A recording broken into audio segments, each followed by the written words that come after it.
आज का जो सेशन है which is based on all about मॉक्स, ठीक है। सो मैं एक छोटा सा प्रेजेंटेशन शेयर करता हूँ आप लोग के साथ। Yeah so I hope everybody is able to see the screen. Can I quickly get something in the chat box if you are able to see the, can have a yes on the chat box अगर आपको screen दिख रहा है तो। या Neha, you will be getting that. Don't worry about that. Okay. Okay. Good, guys. So, मेरा नाम रोहन है, right? I am one of the mentors for last 11 years, guiding students in different parts of the country. मेरा suggestion होगा कि आपके जितने भी सवाल हैं, उनको थोड़ा सा पार्क करके रखिए last stages के लिए. I'll request all my team members to answer questions from YouTube because मैं शायद YouTube के questions यहाँ नहीं ले पाऊंगा. But I think Kundan sir or Sonu sir or other faculty members from our team can answer those questions. Ankur sir, we can ask these people to answer those questions on YouTube. अगर वहां पर भी कोई सवाल पूछता है तो यहाँ पर डेफिनेटली जो मुझे क्वेश्चन दिखेंगे I will definitely answer through the Zoom login also, ठीक है। सो सबसे पहला सवाल, are you ready? Nobody is gonna serve you success in plate, it's upon you to achieve it. एक स्टेटमेंट है, ठीक है, मैंने नहीं लिखा है, किसी महान पुरुष ने लिखा था और उसने कहा था कि कोई भी आपको सक्सेस आके प्लेट में नहीं देगा बॉस, और सक्सेस तब तक नहीं आएगी जब तक आप प्रैक्टिस नहीं करोगे। आपको लगता है कि जो रणभूमि होते थे पहले, वो सीधा जाके तलवार चलाते थे? नहीं ना, युद्ध तो सालों में एक बार होता था, बट उससे पहले लड़ाई बहुत होती थी, है ना, उससे पहले प्रैक्टिस बहुत होती थी, डमी डमी काम किया जाता था। आज हमारी आर्मी जब तैयार होती है तो उनकी रिग्रेस लाइफ होती है, पूरे साल वो लोग प्रैक्टिस करते हैं एंड दैट एक दिन जाके वो लोग को लड़ाई करनी पड़ती है। सेम हमारे मॉक टेस्ट के साथ भी है, आपको शार्पन द सॉ पे सबसे ज्यादा टाइम डिवोट करना है ना। पेड़ काटने के लिए आपको आरी नहीं, एक शार्प आरी की बहुत जरूरत है, तो उसको उसको उसको सॉ को बहुत ज्यादा घिसना पड़ेगा आपको, and that is what we will talk about today, ठीक है। बात करेंगे हम लोग, क्विकली देख लीजिए कैसे अटेम्प्ट करें मॉक को, वेरी इंपॉर्टेंट, ठीक है। मैं आपसे सजेस्ट करूंगा प्लीज अपने जितने भी क्वेश्चंस हैं वो लास्ट के लिए पार्क करके रख लें। मैं सभी के आंसर दूंगा, आपको चिंता मत करिएगा, लेकिन एकदम लास्ट में हम लोग बात करेंगे क्वेश्चंस का। अभी आप संभाल के रखिए, मेरे को 15-20 मिनट दे दीजिए, मैं अपनी बात खत्म कर दूं सारी चीजों के बारे में, उसके बाद आपके सारे सवालों के जवाब में रिलेटेड टू मॉक्स जो आज का एजेंडा उसके बारे में बात करेंगे, ठीक है। कैसे अटेम्प्ट अ मॉक, मैं उसके बारे में बात करूंगा। When to take a mock, sir मैं कब लिखूं, है ना, उसके बारे में हम बात करेंगे। कितने मॉक्स लिखने चाहिए एक आइडियली एक स्टूडेंट को, वो सब डिस्कस करेंगे। कैसे एनालाइज किया जाए किसी मॉक को, how to analyse a mock, we will talk about that, ठीक है। And finally I will talk about how to analyse a mock and things to take care of, ठीक है, किस तरीके से चीजों को देखना चाहिए उसके ऊपर बात करेंगे हम लोग, ठीक है। ओके, या सो क्विकली बात करते हैं। सबसे पहला agenda, how to attempt a mock, ठीक है। Please understand this thing. मेरा सजेशन हमेशा ये होता है, मान लीजिए मैं एग्जांपल लेके चल रहा हूँ, अलग अलग एग्जाम का अलग अलग पेपर पैटर्न हो सकता है। मैं थोड़ी देर के लिए एग्जांपल लेके चल रहा हूँ कि आपका 1 घंटे का पेपर है, ठीक है, there is a 1 hour paper और अ 1 आवर मॉक टेस्ट, ठीक है, या सेक्शन या कुछ भी टेस्ट हो सकता है, और उसके अंदर 1 आवर के अंदर you have to solve somewhere around 30 questions, ठीक है। मैं एग्जांपल लेके चल रहा हूँ कि 1 घंटे में आपको 30 क्वेश्चन सॉल्व करने हैं, ये आपका टेस्ट है, ठीक है, क्योंकि हर एग्जाम का पेपर पैटर्न अलग होता है। मैंने एक सैंपल ले लिया है, 1 घंटे में 30 क्वेश्चन। तो सबसे पहला मैं कहूँगा अटेम्प्ट करना कि never attempt the questions in 1 attempt, but you should attempt in 2 shots. What do I mean by 2 shots? क्या आपको लगता है कि मुझे 30 के 30 क्वेश्चन सॉल्व करने चाहिए? अगर लगता है तो बहुत गलत लगता है, 30 के 30 क्वेश्चन सॉल्व करने की कोई आवश्यकता है ही नहीं, ठीक है। प्लीज अंडरस्टैंड, नेगेटिव मार्किंग होती है हमारे कॉम्पिटिटिव एग्जाम्स में, so you need not to go for all the questions, you have to be very very selective. It is a judgement between selecting and rejecting a question, that is very important, ठीक है। सो मैं हमेशा recommend करता हूं कि मान लीजिए आपका ये 1 घंटा है, this is your 60 minutes,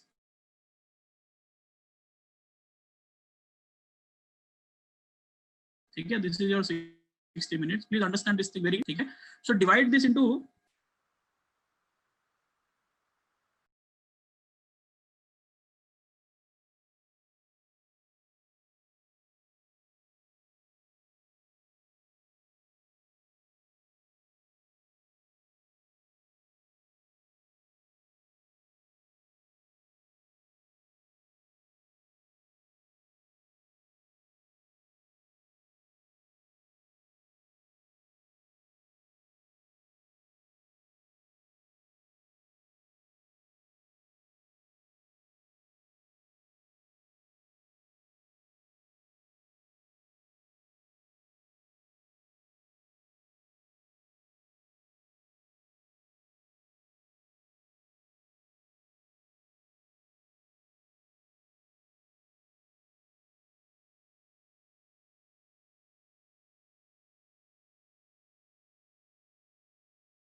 sorry, I think the internet of mine got off.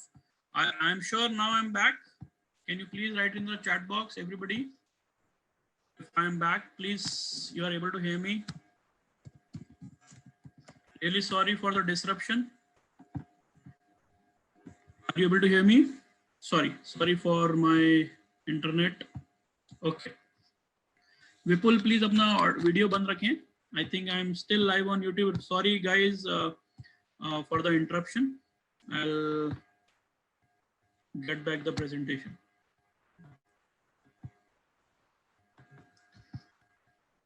Okay.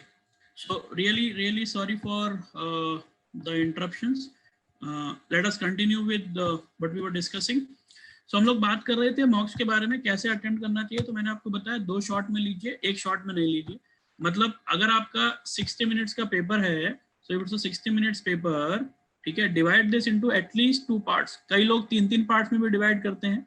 मान लीजिए मैं कह रहा हूँ 45 मिनट्स का पहला पार्ट और 15 मिनट का दूसरा पार्ट. क्यों ऐसा आइडेंटिफाई करना चाहिए? क्योंकि पहले 45 मिनट में आपको, लेट्स से हमने बोला 30 क्वेश्चंस है सपोज उस पेपर में, सो 30 के 30 क्वेश्चंस आपको देख लेने चाहिए, वेरी इंपॉर्टेंट, ठीक है. And then you should move on to the next part. अब उसमें करना क्या होगा, जब आप 45 मिनट्स में पेपर अटेम्प्ट कर रहे हो, तो सबसे इंपॉर्टेंट चीज आपको देखनी होगी कि क्वेश्चन में ना, पेपर में 3 तरह के क्वेश्चंस मिलते हैं, L1, L2 and L3. Let me explain you what is L1, L2 and L3. Please understand this thing. L1 वो क्वेश्चन होते हैं जो कि आसान है और 1 मिनट 1.5 मिनट में सॉल्व हो जाएंगे. दैट मीन्स इस 45 मिनट्स के अंदर आप जो L1s हैं उसको तो सॉल्व ही कर दीजिएगा, मतलब उस पे जो राइट लगाना है वो आप टिक कर सकते हो. L2 वो क्वेश्चन होता है जो आपको लगता है मुझसे हो तो जाएगा बट शायद बाद में करूंगा, टाइम लगेगा. इनको कहते हैं mark for review type question. मतलब पेपर बेस्ड एग्जाम में तो सर्कल कर सकते हो और ऑनलाइन एग्जाम में तो मार्क फॉर रिव्यू का ऑप्शन आता है, ठीक है. तो दैट इज L2. क्योंकि ये क्वेश्चन आपको लग तो रहा है हो जाएगा और आधा अधूरा आपने सॉल्व भी कर लिया है, लेकिन आपको लगता है इसमें टाइम ज्यादा लगेगा, इसको बाद में पार्क करके रखता हूँ, ठीक है.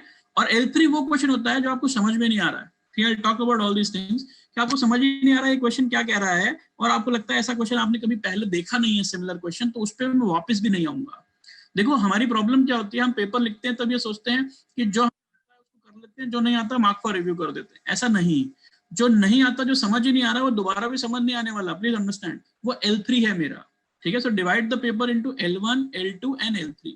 आई hope this is clear to everybody now, ठीक है. मैं L1, L2, L3 की टर्मिनोलॉजी बार बार यूज करूंगा, इसलिए आपको बता रहा हूँ. L1 वो है जो कि आप उस फर्स्ट शॉट में जब दे रहे हो तब आप आइडेंटिफाई कर चुके हो, ठीक है, और उसको सॉल्व भी कर दिया तभी की तभी. मतलब वो आधा मिनट या 1 मिनट या 1.5 मिनट में सॉल्व हो सकता है, ठीक है. सेकंड L2 वो है जिसको आपको लगता है सॉल्व कर लिया है और आप इसको कर लोगे and you want to come back to it, that is mark for review type question. और L3 वो वाला क्वेश्चन है जो बिल्कुल आपको समझ नहीं आ रहा है और आपने पहली बार देखा, उसको मैं दोबारा भी नहीं आऊंगा, मैं टाइम वेस्ट नहीं करूंगा उस पर, ठीक है. ओके, नेक्स्ट मैंने आपको कहा how to attempt a mock में एबिलिटी टू लीव क्वेश्चंस बहुत इंपॉर्टेंट है. L3 आइडेंटिफाई करना बहुत important. It is not about solving the L1s. L1 तो पूरा हिंदुस्तान करके आएगा. It is all about leaving L3s, क्योंकि L3 जानबूझ के डाले जाते हैं पेपर में जो आपका टाइम कंज्यूम करेंगे. So please be aware of those L3s. उनको आपने आइडेंटिफाई कर लिया, ऐसा नहीं होता है कि वो ऐसे खड़े होंगे, बेटा मैं L3 हूं मुझे अटेंड मत करना. आपको आइडेंटिफाई करना पड़ेगा and that will come through taking more and more मॉक्स. Practice जितनी करोगे उतना आप अच्छा कर पाओगे, ठीक है. Timer is the key. सो जिंदगी में कोई भी टेस्ट लिखो, है ना, 10 क्वेश्चन का, 15 क्वेश्चन का, बिना टाइमर के लिखना वेस्ट है मेरे हिसाब से. जब तक आप टाइमर नहीं लगाते हो, you don't tune, you don't have and in mind, तब तक आप अच्छा टेस्ट नहीं लिख रहे हो. तो छोटा हो बड़ा हो, आपको टाइमर दिमाग में रख के टेस्ट को लिखना चाहिए. Is it clear? ठीक है, okay. Experimental lot with time with slot 1 and topic wise. For example what I am trying to say here is, इसके बच्चे समझना बात को. मैं कह रहा हूं कि मैंने अभी कहा कि आपका 60 मिनट्स को आपको तोड़ना चाहिए 45 + 15, ठीक है. ये 15 मिनट किस लिए हैं? उन L2s को सॉल्व करने के लिए. ये 45 मिनट किस लिए हैं? L1s को सॉल्व करने के लिए. और L3 के लिए तो कोई टाइम होना ही नहीं चाहिए, है ना, वो तो हमें छोड़ने हैं, राइट. अब इंपॉर्टेंटली ये 45 और 15 रख दिया. आप ऐसा भी कर सकते हो कि 40 करके देखते हैं. हर बंदे की अपनी अपनी कैपेबिलिटी होती है. सो आई एम सेइंग एक्सपेरिमेंट, ठीक है.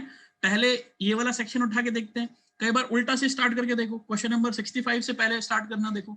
सो इट ऑल डिपेंड्स, हो सकता है कि कुछ बच्चे मैंने ऐसा भी देखा है 3 अटेम्प्ट करते हैं, 30, 15 एंड 15, नो प्रॉब्लम, मुझे कोई ऑब्जेक्शन नहीं है. आप ऐसा भी सोच सकते हो। एक्सपेरिमेंट, बिकॉज जितने ज्यादा मॉक्स लिखोगे उतना आपके पास एक्सपेरिमेंटल का ऑप्शन आता है, और जितना एक्सपेरिमेंट करोगे आपको पता लगेगा कि मेरे लिए कौन सी स्ट्रैटेजी अच्छी हो रही है। I can not give a strategy for you, you have to define your own strategy, because आपकी लाइकिंग्स और आपके चीजें आपको ज्यादा बेहतर पता है।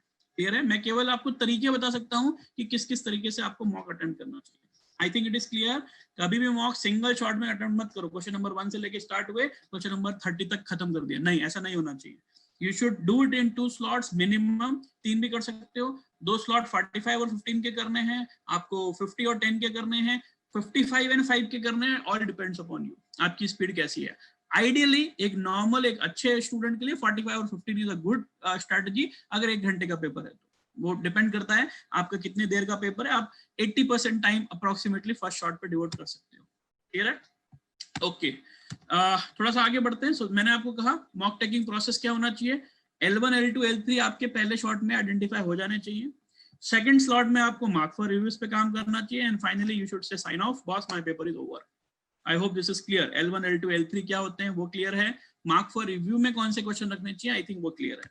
ठीक है, नेक्स्ट सवाल आता है when to take a mock. ठीक है, क्या सर मेरा सिलेबस कंप्लीट हो जाएगा उसके बाद मुझे mock, when I am through with revision तब मुझे मॉक लिखना है, मेरा रिवीजन कंप्लीट हो जाएगा, when I have completed with my all my subjects test तब लिखना है मुझे। ठीक है, सारे स्टेटमेंट रॉन्ग है,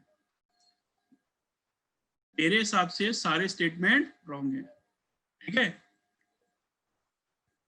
मेरा सिलेबस खत्म हो जाएगा तब मैं मॉक लिखूंगा, रिवीजन कर लूंगा तब मॉक लिखूंगा, सारे टॉपिक्स कंप्लीट हो जाएंगे, सब्जेक्ट टेस्ट कंप्लीट हो जाएंगे तब मॉक लिखूंगा, नहीं। Right, I would recommend even if you have done with 30% of your syllabus, you should start taking mocks. 30% syllabus पे भी मॉक लिख सकते हो। मॉक का पर्पस केवल आपकी नॉलेज को टेस्ट करना नहीं होता है, आप कैपेसिटी बना रहे हैं, स्टेमिना बना रहे हैं। 2 घंटा 3 घंटा जितने का भी मॉक का पेपर उतना बैठने का बना रहे हैं। प्लीज अंडरस्टैंड, आपको एक फील आता है कि किस किस तरीके के क्वेश्चंस आते हैं। चलो पहला मॉक लिखोगे अगर 30% सिलेबस के साथ तो आपका मार्क्स नहीं आएगा, लेकिन आपको खुश होना चाहिए कि अगर मेरे पास 30% सिलेबस मैंने पढ़ा है और मेरा 20 मार्क्स भी आता है, तो आपको खुश होना चाहिए कि यार 30% पे 20 मार्क्स आ गया, 100% पढ़ लूंगा तो क्या आ जाएगा। Please understand this thing, right. Take the test with full revision of whatever you have studied. हम कभी कभी क्या है, टेस्ट लिखने बैठ जाते हैं, चलो टेस्ट लिख देते हैं, ऐसा भी नहीं करना है। जितना भी पढ़े हो उसको अच्छे से रिवाइज करो। जितने टॉपिक्स पढ़ चुके हो, 30% मैंने कहा सिलेबस तो पढ़ना जरूरी है। अगर 30% बिना मॉक लिख रहे हो तो व्यर्थ होगा वो, और बिना प्रिपरेशन के मॉक नहीं लिखना है। उस 30% में से अगर जो भी सवाल आ जाएगा आप उसको सॉल्व कर सकते होने चाहिए, इतना कॉन्फिडेंस लेके बैठना है। ठीक है, take a main mock when you are mentally prepared. दिमाग से अगर आपने हाँ नहीं निकला है तब तक मॉक नहीं लिखना चाहिए। Very very important, you should be taking this thing in very clear understanding. 30% syllabus can fetch you 20% marks, then 100% will fetch you what? That is what I am trying to tell you. ठीक है, मैंने आपको कहा, right? Yeah, please wait. जो ही I'll answer all your questions. मैंने कहा अभी सवाल नहीं पूछे, लास्ट के लिए पार्क करके रखें, मैं सारे आंसर दूंगा, मेरे को डेविएशन होता है अदरवाइज। तो please park your questions for the last, I'll answer all your questions. ठीक है, 30% of the syllabus can fetch you 20% marks, अगर तो 100% कितना मार्क्स फेच कर देगा आप खुद सोच सकते हो। क्लियर है मैं क्या बोल रहा हूँ? तो if you have started 30% of the syllabus, you can take the test, no problem. ठीक है, okay. How many marks should I take? कितने marks लिखने चाहिए? कुछ लिमिट नहीं है, लेकिन मिनिमम से मिनिमम 8 मार्क किसी बच्चे को लिखने चाहिए अगर अच्छा रिजल्ट चाहते हो, और maximum as many as you can. एक थ्योरी कहती है जितने भी टॉपर से बात करोगे ना, जितने भी टॉपर से बात करोगे, उन्होंने, आप देखोगे average topper 90% of the marks complete करता है। या अगर आपको मिलते हैं तो 45 मार्क्स आपको लिख देने चाहिए। ठीक है, किसी भी टॉपर से बात कर लीजिए, जितने ज्यादा टेस्ट लिखोगे, जितने ज्यादा मॉक्स लिखोगे, उतना आपका बेनिफिट होगा। अगर आपको 20 मार्क्स मिलते हैं, आई रिकमेंड 18 मार्क्स तो पक्का लिखने चाहिए। जितने भी मार्क्स आपको मिल रहे हैं उसका 90% मार्क्स आपको लिखना चाहिए। मिनिमम से मिनिमम 8 मार्क्स हर बच्चे को लिखना चाहिए, नहीं तो कॉन्फिडेंस नहीं आएगा। ठीक है, average topper revise the syllabus 3 to 4 times. मैं डेटा फेंक रहा हूँ, मेरी दिल से नहीं, ये स्टैटिस्टिक्स है जो बच्चों ने परफॉर्म किया उसके। एक एवरेज 3 से 4 बार रिवीजन कर लेता है। अब इसका मतलब ये नहीं है कि रिवीजन करने के लिए मुझे 10 के 10 सब्जेक्ट कंप्लीट करने की जरूरत है, या 4 से 4 सब्जेक्ट, या मेरे जितने भी चैप्टर सब कंप्लीट। नो, अगर आपने 3 सब्जेक्ट भी कर लिए रिवाइज, 2 सब्जेक्ट भी कर लिए रिवाइज, लोड कम हो रहा है ना भाई। आप कोरोना इफेक्ट में हो, इनफैक्ट आपको तो बहुत सारा टाइम है, क्यों नहीं आपने एक सब्जेक्ट जो पढ़ लिया या 2 सब्जेक्ट जो पढ़ लिया उसको रिवाइज करते हो. Very important to do that. Please understand this thing. Don't wait for the whole syllabus to complete और उसके बाद बच्चों वाली आदत छोड़ दो अभी स्कूल लेवल की कि पूरा सिलेबस होगा फिर रिवीजन करूंगा. नहीं, 3 चैप्टर हो चुके हैं ना, 3 चैप्टर को रिवाइज कर लीजिए. Very very important. क्लियर है? ठीक है. How to analyse a mock, very important. Paper लिखना इंपॉर्टेंट नहीं है, पेपर के बाद का एनालिसिस बहुत इंपॉर्टेंट है. मैं थोड़ा सा फनी वे में समझा रहा हूँ उसको. पहले उन्हें देखो जो तुम्हें आबाद कर गए, है ना. कॉलेज की लव स्टोरी होती है, स्कूल की लव स्टोरी होती है. पहले उन्हें देखो जो तुम्हें आबाद कर गए. ठीक है. यहां से मैं क्या बोलना चाह रहा हूँ, पेपर आपका हो गया, कंप्लीट हो गया, आपके सामने रिजल्ट आ गया. एनालिसिस की बात हो रही है अपन. कैसे एनालिसिस करना चाहिए, प्लीज अंडरस्टैंड दिस थिंग. सबसे पहली चीज, उन क्वेश्चंस को देखना है जो तुम्हें रिस्पांस दे रहे हैं, है ना. कॉलेज में होता है ना, आंख जाती है, सामने से रिस्पांस आता है, भाई वही मेरा दोस्त है. ठीक है, दोस्त या दोस्ती जो भी कह रहे हो आप. ठीक है. सो पहले उन्हें देखो जो तुम्हें आबाद करके, मतलब जो तुम्हारे सही हुए. हमारी दिक्कत क्या होती है, मैंने पेपर लिखा, पेपर में जो गलत हुए फटाफट देखा, अरे क्यों गलत हुआ, उसका सोल्यूशन देखा, हम खुश हो गए. कोई फायदा नहीं हो रहा है. Please go to the question सबसे पहले जो आपने सही किए. क्यों सही तो हो गए सर, इसको क्या चेक करना है. इसको चेक करना बहुत जरूरी है, क्योंकि कई बार ऐसा होता है आप डिलेमा में होते हो कि ये राइट है रॉन्ग है, राइट है रॉन्ग है. ठीक है, ए भी हो सकता है, सी भी हो सकता है, ए भी हो सकता है, और सी टिक कर देते हो. But that does not mean कि आपका कॉन्सेप्ट क्लियर है. That dilemma again will be reiterate. So please understand, आप देखिए कि क्या आप 100% कॉन्फिडेंट थे या नहीं. दैट इज बहुत इंपॉर्टेंट. इसमें ज्यादा समय नहीं लगेगा, 10 to 15% ऑफ एनालिसिस टाइम इसमें जाना चाहिए पर क्वेश्चन. 1 या 2 मिनट में आपको समझ में आ जाएगा. उसके बाद उसका सोल्यूशन भी देखिए कि क्या आपकी मेथड और सोल्यूशन की मेथड दोनों मैच कर रही हैं. हो सकता है आपकी मेथड अच्छी हो सकता है सोल्यूशन की मेथड अच्छी है. जो बेस्ट मेथड लगे उसको अडॉप्ट कर लीजिए. That is first thing. ठीक है. सो एनालिसिस मतलब पेपर देने के बाद की बात हो रही है. पहले उन्हें देखो जो तुम्हें आबाद कर गए. आबाद करके मतलब तुम्हें पॉजिटिव मार्क्स दिए, मतलब तुम्हारे सही हुए. सेकंड, फिर उन्हें जो बेवफा निकले. हाँ, बेवफा कौन निकले, तुमने तो सोचा था सही है बट वो गलत हो गए. ठीक है. अब इसमें बहुत इंपॉर्टेंट ध्यान रखना, कभी भी इन क्वेश्चंस को जब आप सॉल्व कर रहे हैं तो ये मत कर लेना कि जो मेरे गलत हो गए. ठीक है, आप प्लीज अंडरस्टैंड कीजिए इसको. जो मेरे गलत हो गए, फटाक से हम देखते हैं मेरा आंसर बी है, उसने सी बोला है. Solution, view solution, please click मत कीजिए. मैं 100% request to you is, please उस क्वेश्चन को खुद से सॉल्व करो. जब तक आपका ब्रेन खुद रिकॉल की एबिलिटी डेवलप नहीं करेगा ना, तब तक आप गेन नहीं कर रहे हो. ज्यादा मॉक लिखना इंपॉर्टेंट नहीं है, हर मॉक से दूसरे मॉक में क्या गेन कर रहे हो वो बहुत इंपॉर्टेंट है. तो आप क्या करना चाहिए मेरे हिसाब से, जैसे वो आंसर गलत हुआ, अब आप क्वेश्चन को दोबारा पढ़िए. क्यों गलत हो गया भाई, क्या मेरी कॉन्सेप्चुअल एरर थी, क्या मेरी सिले मिस्टेक थी. Identify your own error on your own. कोई बताएगा या आंसर सोल्यूशन बताएगा, उससे आप कुछ नहीं सीख रहे हो. एटलीस्ट 3 से 4 बार उस क्वेश्चन को बार बार रिएटरेट करना और खुद से करना. ज्यादा से ज्यादा नोट्स उठा लो, कहाँ पढ़ा, क्योंकि आपने अटेम्प्ट किया इसका मतलब कॉन्सेप्ट तो आपको आता है. हवा में तो तुक्का नहीं लगाया होगा आपने. ठीक है, कुछ तो आपको पता था. वो कॉन्सेप्ट को रिवाइज करो, खुद से रिकॉल करो. फिर आपकी जब सोचोगे ना तो 4-5 कॉन्सेप्ट, अच्छा इसमें वो लगा सकता था, इसमें वो कर सकता था. तो आप एटलीस्ट 3-4 कॉन्सेप्ट रिवाइज कर रहे हो, नोट्स वापस खंगाल के देख रहे हो, फॉर्मूले को रिवाइज कर रहे हो, and I am guaranteeing you 90-95% cases में आप खुद आंसर ढूंढ पाओगे. राइट. अगर 5-10% आंसर नहीं देख पा रहे हो 3-4 अटेम्प्ट करने के बाद भी, 3-4 बार उसके बारे में सोचने के बाद भी, तो डेफिनेटली आप आंसर सॉल्यूशन पे क्लिक करके देख सकते हो, बट नॉट डायरेक्टली. ठीक है. लास्ट में उन्हें जो तीसरी दुनिया के लग रहे हैं, ऐसे क्वेश्चन जो आपके अनअटेम्प्टेड रह गए और आपको पता ही नहीं है यार ये कहां से सवाल पूछ लिया है, लास्ट में उन पे टाइम स्पेंड करेंगे. Because these are the questions which you have not even red.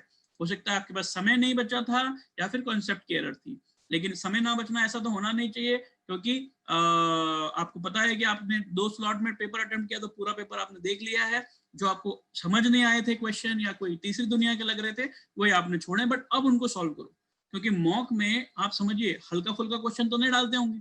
जो टेस्ट में, सब्जेक्ट टेस्ट में, टॉपिक टेस्ट में जो क्वेश्चन डाला है, क्या वो हल्का फुल्का होगा?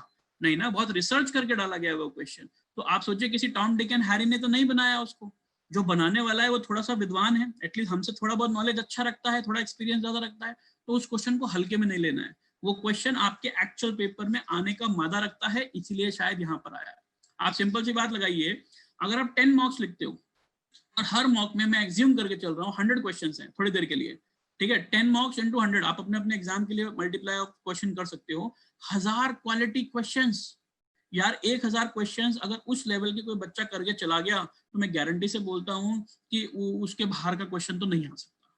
मेरी बात समझ रहे हो? बट इंपॉर्टेंट थिंग इज एक एक क्वेश्चन का लॉजिक आपको आना चाहिए। मॉक देते वक्त नहीं आता था, इट इज ओके, बट अब आता है कि नहीं, that is important. Is it clear? ठीक है, सो ये एनालिसिस के मैंने तरीके बता दिए आपको। पहले जो राइट हुए उनको देखेंगे, फिर जो गलत हो गए उनको देखेंगे, और तीसरा जो मैंने अनअटेम्प्टेड कर दिया उनको देखेंगे। बट एक एक क्वेश्चन पेपर देने के बाद आपको आना चाहिए। जब एक्चुअल पेपर में जाओगे तो मॉक का कोई भी सवाल पूछ लिया जाए, आपको आना चाहिए। ठीक है, don't look at the answer till 3 self attempts, as I said. खुद से आप सॉल्व कीजिए, 3 बार चेक कीजिए, और उसके बाद उस पे जाइए। क्लियर?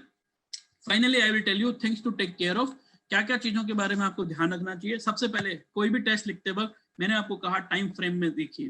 बिना टाइम फ्रेम के लिखना कोई फायदा नहीं होने वाला। ठीक है, you have to write the test in the time frame, otherwise वो जस्ट थ्योरी की तरह होगा। प्रैक्टिस कर रहे हो आप, एक क्वेश्चन के लिए 10 मिनट लगा रहे हो, कोई फायदा नहीं है। कई बार बच्चे मुझे कहते हैं सर ये पेपर तो बहुत इजी है। तो पेपर इसलिए इजी है क्योंकि आपने टाइम फ्रेम में नहीं लिखा। वही पेपर आप टाइम फ्रेम में लिखिए, आपको डिफिकल्ट लगेगा। ठीक है, dress as if you are taking the test on the D day. Please understand this thing. बच्चे कई बार मॉक टेस्ट लिखते हैं, खासकर अभी लॉकडाउन के पीरियड में ऑनलाइन टेस्ट वगैरह लिख रहे हैं आराम से लेटे हुए मोबाइल पे। Please don't do that, please don't do that. आपका कभी भी राइट स्कोर नहीं आएगा। आप एक एग्जाम एनवायरनमेंट क्रिएट कीजिए। आप ऐसे घर के ड्रेस में बैठ के, टी शर्ट में और इस तरह से बैठ के आप टेस्ट लिख रहे हो, प्लीज डोंट डू दैट। आपको बकायदा फॉर्मल एनवायरनमेंट बनाना चाहिए अपने मॉक लिखने के लिए। टेबल कुर्सी पे बैठिए, जिस तरह से आपका एक्चुअल एग्जाम होगा। ठीक है, चाहे ऑनलाइन भी होगा, लैपटॉप के सामने बैठना होगा, उसी तरह से आप फॉर्मल एनवायरनमेंट में बैठेंगे। पानी का बॉटल रखना है, पानी का बॉटल रखेंगे। Whatever you want to do, please do a dress rehearsal for every mock. Matter करता है ये सब चीजें। ठीक है, take the test at the time when your actual exam is to be conducted. कई बच्चे रात को 9 बजे मॉक लिखते हैं, मेरे हिसाब से नहीं लिखना चाहिए। आपको ये देखना है कि मेरे बायोलॉजिकल साइकिल सेट हो जाती है। आप देखिए 5 दिन आप सुबह 5 बजे का अलार्म लगाओ, 5 दिन के लिए सुबह 5 बजे का अलार्म लगाओ। छठे दिन आपकी आंख खुद ही खुल जाएगी 5 बजे, अलार्म के बिना ही खुल जाएगी। क्यों? क्योंकि बायोलॉजिकल साइकिल सेट हो चुका है। वही मैं यहाँ पे कह रहा हूँ कि आपको टेस्ट भी उसी टाइम, आपको ना भूख होनी चाहिए अंदर कि यार ये मैं 12 से 3 में पेपर लिखूंगा या सुबह 9 से 11 का पेपर लिखूंगा। और 9 से 11 हमेशा आपके अंदर क्वेश्चन चलेंगे, वो कैपेसिटी डेवलप हो जाएगी।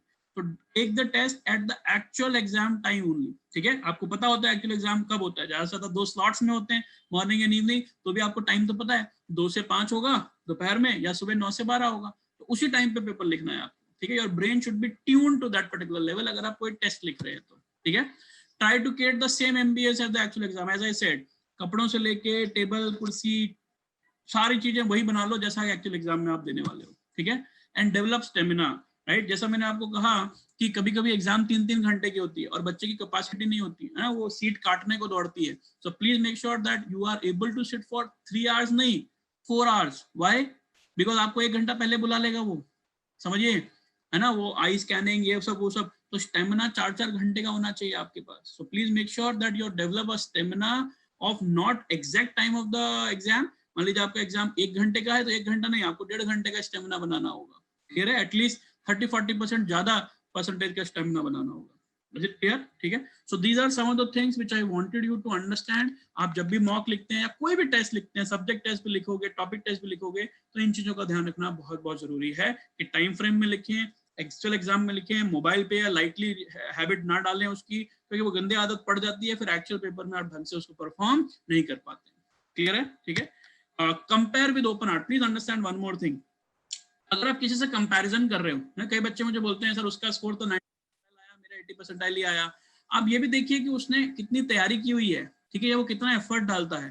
कंपैरिजन करना अच्छी बात है, अच्छी बात है, लेकिन ओपन हार्ट से करिए, पॉजिटिव एटीट्यूड से करिए।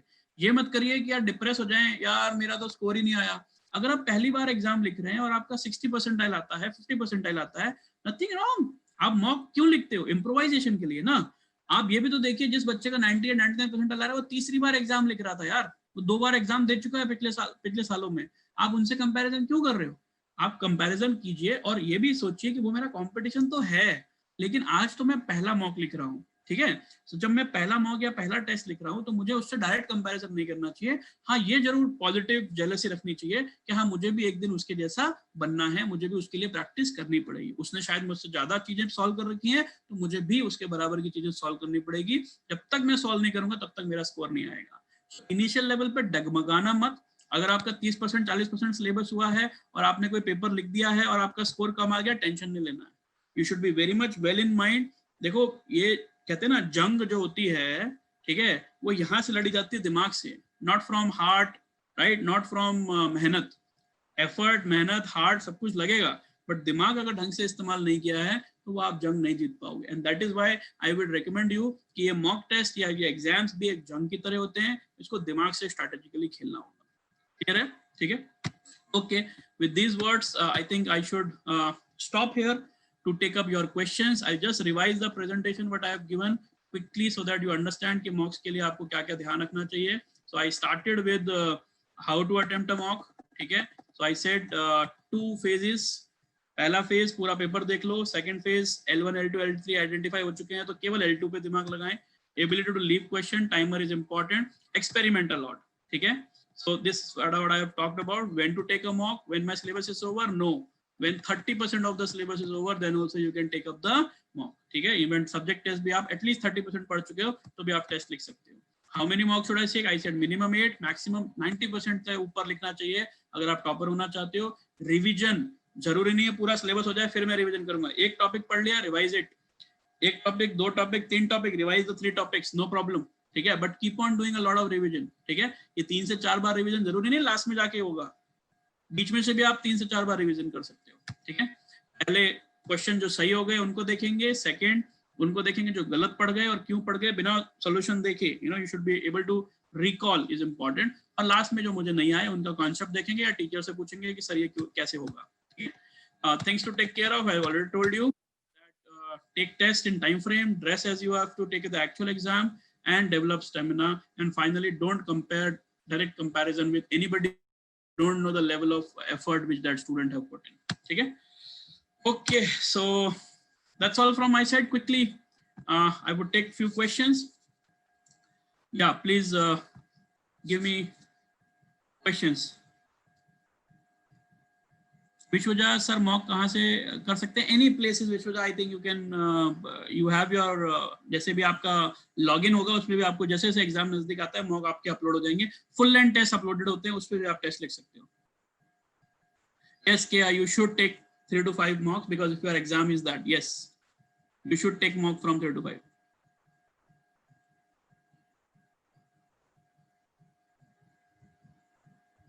So if you want to take, so जितना भी एग्जाम आपका नजदीक आता है, जैसा मैंने आपको बोला, तब से वहाँ मॉक लिखना स्टार्ट कर दीजिए. If your exam is in the month of, let's say, next year, that is January, February, then you should start taking the mock somewhere in July, August. क्या Siddharth? I think July, August में you will start.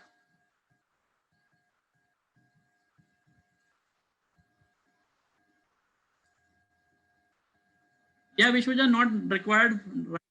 जरूरत नहीं है अभी. अभी you can focus on whatever test you have got. विकसित कितना time devote करना चाहिए L1, L2, L3 पे? तो मेरा सजेशन है 75 to 80% ऑफ योर टाइम. ठीक है, और जितना कम में कर लोगे उतना आपके लिए बेनिफिट है विकसित. ठीक है, पहले टॉपिक टेस्ट, यस तपन, फिर सब्जेक्ट टेस्ट और फिर फुल लेंथ टेस्ट एंड बाद में mock test. Yes, this should be the chronological order. पहले टॉपिक टेस्ट खत्म करने चाहिए, फिर सब्जेक्ट टेस्ट, फिर फुल लेंथ टेस्ट और लास्ट में आपको मॉक टेस्ट. बिल्कुल सही है तपन. यस डेफिनेटली प्रीतम, कहीं ना कहीं सब्जेक्ट टेस्ट भी स्टेमिना डेवलप करते हैं. देखो यार, अगर आपको मैराथन दौड़नी है तो पहले दिन तो आप 42 किलोमीटर नहीं दौड़ोगे ना. पहले दिन तो आप 10 किलोमीटर 20 किलोमीटर दौड़ोगे, फिर धीरे धीरे स्टेमिना बढ़ाओगे. So subject test and topic test आपका स्टेमिना बढ़ाते हैं. ठीक है, Abhijit, I don't recommend to take mocks on mobile because actual exam में फिर फंस जाओगे. Just for the practice, lockdown है, I understand, but try to do it on a computer screen. KL, I think I have answered your question. Abhinav, I think you can get in touch with any of the executive for this operational issues. ठीक है, I think आप mail लिख सकते हो. I'll help you on that. Yes, you will be getting available. Yes, in Getflix you will be getting the mocks. Don't worry. You apply for double shot theory. Yeah, in CLAT you can apply, Ananya. Nothing wrong in that. You can apply the double shot theory. You should be able to complete the paper. If it's a 2 hours paper, you should be able to complete the paper in 90 minutes or 100 minutes, and you should be able to revise the paper again. L1, L2, L3 apply होते हैं नया किसी भी exam में होंगे, दे सकते हैं. Yeah, Joey, you can repeat that. Not a problem. Okay. Yeah. I think Vivek, you can contact one of the executive. अगर operate, देखो यहाँ पे बहुत ही conceptual question पूछिए. Operational questions if you have, you can contact the operational person and they will help you. Yes, definitely. Tapan, you will get aspiration.ai will provide you the full length test. Don't worry about it. In fact, for few of the things, we will be giving you live mock analysis also, how a faculty would have solved that particular paper. Okay, Hemda, you can just send a screenshot if you find that there are some mistakes in the topic wise test. I don't know which branch you belong to, Aditya, but send me a screenshot, so I'll get it rectified. Siddharth, if you are taking the exam in 2022, I don't recommend to take complete test, but yes, 2 महीने में 3 महीने में एक mock test जरूर लिख सकते हो आप. जितना भी syllabus complete किया है, at least एक या 2 mock आपको stamina build up करने के लिए दे देना चाहिए. ठीक है? Neha, what was the question? I could not read it. It doesn't work sometimes. What doesn't work?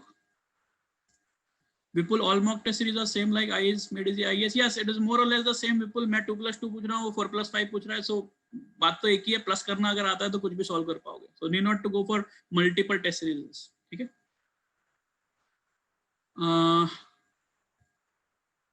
Yes, more than enough. जो ही if you complete that, देखो अगर आपके पास जो ऑनलाइन पोर्टल पे जो चीज अवेलेबल है, I think उतना भी कंप्लीट कर लोगे तो more than sufficient. They, I think not here, but yes, you can write a mail. I'll help you on this. Neha, again, if it is an operational issue, I don't think, because कभी-कभी website under maintenance होता है, otherwise so it is working. You can always contact the concerned person, they will help you. Can you explain example how to take mock in 2 shot CLAT? Viksit is very simple. आप उसको अगर आपके 5 section आते हैं, ठीक है, in CLAT for example, so you can divide that. ठीक है, फॉर एग्जाम्पल आपकी स्ट्रैटेजी है, मान लीजिए 2 घंटे का पेपर है आपका, ठीक है, so it's 120 minutes paper, so you divide, आपके पास 100 मिनट ही है, ठीक है, ऐसा मान के चलो आपके पास 100 मिनट ही है.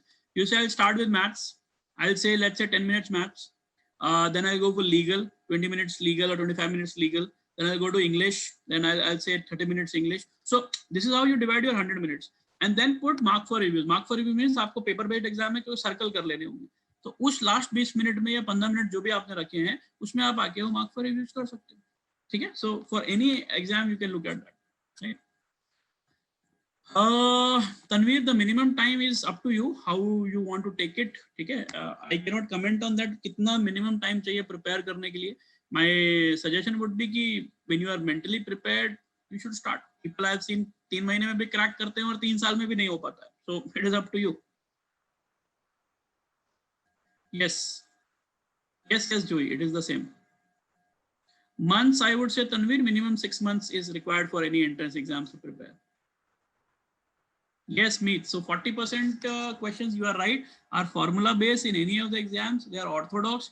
40 to 50% paper, I would say, जो आपको देखने को देखा मिलेगा. ठीक है? Joey, you can go to 9-month planner which I've shared on Telegram group. You can see कितने कौन से सब्जेक्ट को कितना टाइम लगाना चाहिए. Again, it is subjected to person, but still that is what I've given. No, Viksit, it is not a good strategy कि एक बार में पेपर कंप्लीट करो. It's not a good strategy. You try, I'm telling you, it will help you out. एक बार try करके देखो, आपको फायदा मिलेगा उससे. सेक्शन पे दोबारा आना चाहिए, अदरवाइज कभी-कभी पेपर छूट सकता है आपका. Yeah, any other question, guys? I think I've answered all the questions which you were asking.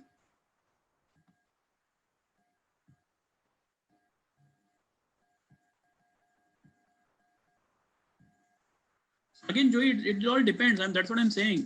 आपको देखो यार, अगर कोई सेक्शन ज्यादा आया है इन एन एग्जाम, ठीक है, अगर कोई सेक्शन कम आया है तो it depends, it's on the spot decision you will have to take. ठीक है, so it is not fix कि आपको कितना टाइम लगाना चाहिए. अगर आपके ज्यादा क्वेश्चन आए हैं उस टॉपिक के तो ज्यादा टाइम लगेगा, कम क्वेश्चन आए हैं तो कम टाइम लगेगा, सिंपल. ठीक है. Okay, so I think my email ID is on the screen. In case you have any difficulties, you can write a mail to me. It's rohan@getflix.in or rohan@icegateinstitute.com or rohan@careerlauncher.com. You can write an email to me in any of the difficult cases and you can get in touch with me. Fine. Okay, I think I've answered few of the questions. See you on next Sunday with interview, how to focus on interviews and what to do on interviews, right? 7 p.m. next Sunday, I'll be live again on Getflix channel and you can get the Zoom login also there. Okay, bye-bye. Thank you. Have a safe evening.